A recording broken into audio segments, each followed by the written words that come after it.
Hello everyone, in this video I will show you how to fix sleep mode not working on Redmi Note 15.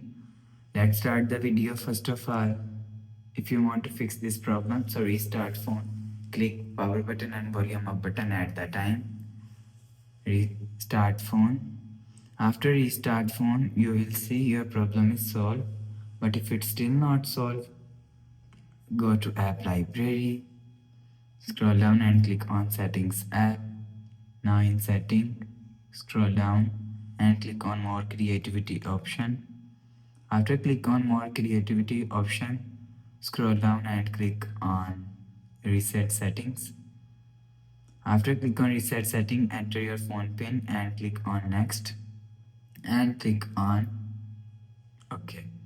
After click on OK, you will see your problem is solved. After the process, go back to home screen. You will check your problem is solved, but if it's still not solved, click on Settings app, scroll down to and click on Additional Settings. After click on Additional Setting, click on Developer option.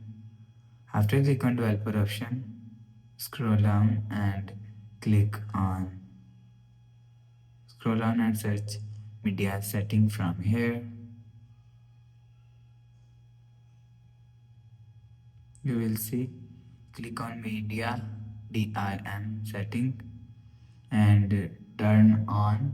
You will check your software update is latest. If it not latest, update your software latest. After update your software latest, go back to home screen. So that's how you can fix sleep mode not working on Redmi Note 15. If you like the video, please subscribe. Thanks for watching.